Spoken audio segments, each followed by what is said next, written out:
Beyonce nasaktan sa inasal ni Kalingap Edo. Sa nipo nito mga Kalingap Kalingap Edo nakipagkita sa taong mahalaga sa buhay niya. So yan po guys mga Kalingap ang ating pong pag-uusapan at sabay-sabay po natin itong alamin at i-marathon.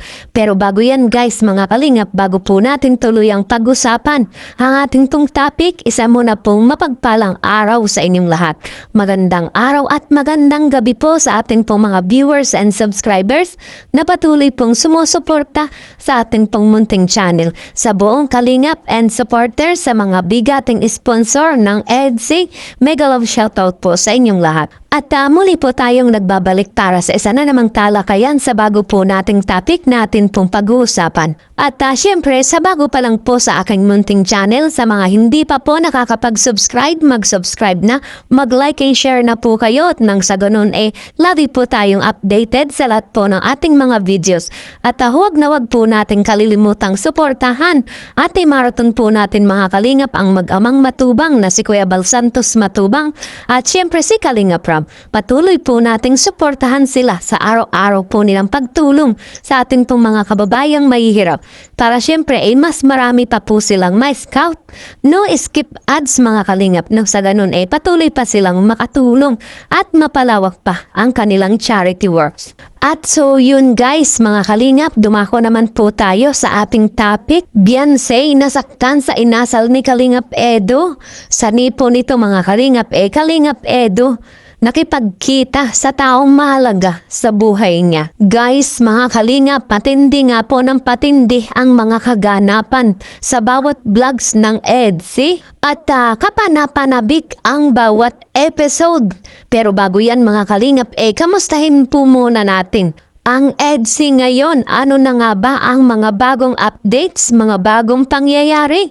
Sa ngayon mga Kalingap marami ang bulong-bulong na ang EDC daw nasa last vlog na po or abangan na lamang daw ang last vlog. Sa madaling salita mga Kalingap ang EDC daw ay mawawala na. Grabe, gaano nga ba ito katotoo? At ang ilang mga viewers ng EDC talagang marami rin ang umaalma or nasasaktan kapag ganito na ang bulong-bulong. Diba mga Kalingap?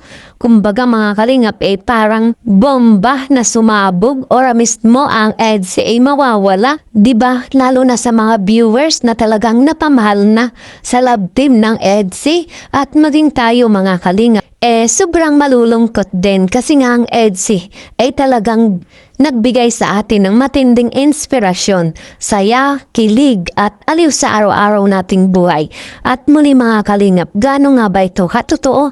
Sa pahayag nga po ni Madam Trending Pia mula sa kanyang vlogs talagang magugulat tayo. Akalain talaga natin na mangyayari ito. Pero sa kabila nito mga Kalingap binawi naman ni Madam Trending Pia at sinigurado na ang EDC hindi mawawala. Lalo pa at malaking kasiyahan sa ating mga viewers ang dulot ng love team ng EDC. Diba? Para sa akin mga Kalingap, lalo na ngayon ang EDC palalim na ng palalim ang kanilang pagmamahalan sa isa't isa. Diba? Ito mga Kalingap lantaran ang nakikita na natin kay Kalingap Edo. Sobrang pagmamahal, concern, pag-aalala at suporta ang ginagawa niya para kay Beyonce. Kasi nga mga Kalingap mahal na mahal niya itong kanyang si YP. Kayo mga Kalingap, may masasabi ba kayo patungkol dito? Masasabi ba nating hindi nagpakatotoo itong si Papa Ed sa nararamdaman para kay Beyonce? Gayong sa bawat vlog ni Kalingap Rob naipapakita ni Kalingap Edo ang pagmamahal niya para kay Beyonce. Hindi natin masasabi, di ba? At maging itong si Beyonce kitang-kita rin natin ang wagas niyang pagmamahal para kay Papa Ed. At dahil nga po sa inosente pa pagdating sa pagmamahal si Beyonce, kumbaga mga Kalingap ang pagmamahal niya kay Papa Ed halos wala nang higit pa, 'di ba? Mahal na mahal niya si Papa Eds at dahil mahal nila ang isa't isa, kaya naman sa kabila nito mga Kalingap minahal sila ng maraming viewers, supporters at mga bigating sponsor mga Kalingap na hanggang sa ngayon patuloy silang tinatangkilik at minamarathon. At so yun mga Kalingap, pag-usapan naman po natin ang ating pong topic, Beyonce nasaktan sa inasal ni Kalingap Edo. At dahil nga po dito mga Kalingap ang naging sanhi, Kalingap Edo nakipagkita sa taong mahalaga sa buhay niya. At batid na batid natin mga Kalingap na sa vlog na ito ni Kalingap Rob, medyo kitang-kita natin na nalungkot at biglang napaisip itong si Beyonce habang hindi pa naipapagtapat kung kanino at sinong napakahalagang tao na nakipag-meet itong si Papa Eds. Kayo ba naman mga Kalingap bukod sa napakahalagang tao sa buhay ay ang pamilya? May mas hihigit pa ba doon? Siyempre mag-iisip din tayo doon, di ba? Para sa akin mga Kalingap sa inasal na ito ni Papa Eds kung bakit ba naman tayong nagmamahal hindi tayong komportable hanggat hindi natin nalalaman ang totoo hindi po tayo matatalinian, di ba? Ganyan po talaga mga Kalingap. Kapag mahal po natin ang isang tao, hindi po tayo titigil hanggat hindi natin natutuklasan ang totoo. Diba? Kumbaga mga Kalingap, parang tinik sa dibdib na kapag nalaman ang katotohanan parang nabunutan ng tinik sa dibdib, diba?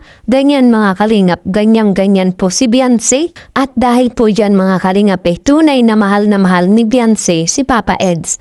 Kaya naman ganon ang kanyang naging reaksyon. At sa kabilang banda mga Kalingap, nang ipagtapat naman ni Papa Eds ang totoo, wow, grabe. Masayang-masaya ang pakiramdam ni Beyonce at maging ito nga pong si Papa Eds sayang-saya rin ng puso kasi nga dito nga napatunayan niya na mahal naman siya ng kanyang si wife.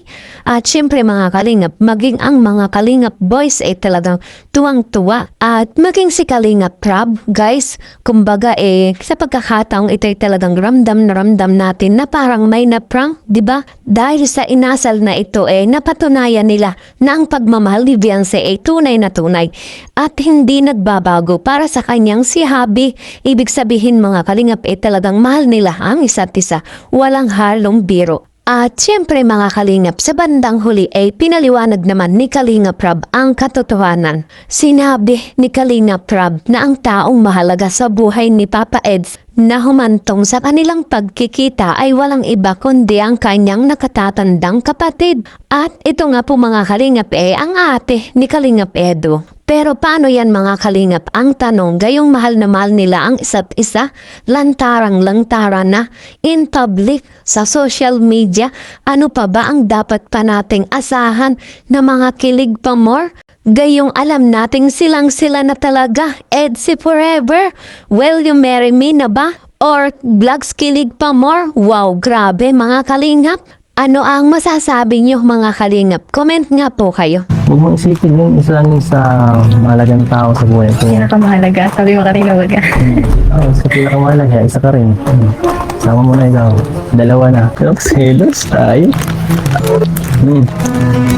Wala kang tiwala Magtiwala ka kasi. Wala na akong gagawin masama. Na ikaka-hurt ng feelings. Hindi mo talaga malaman? Siya ay si M.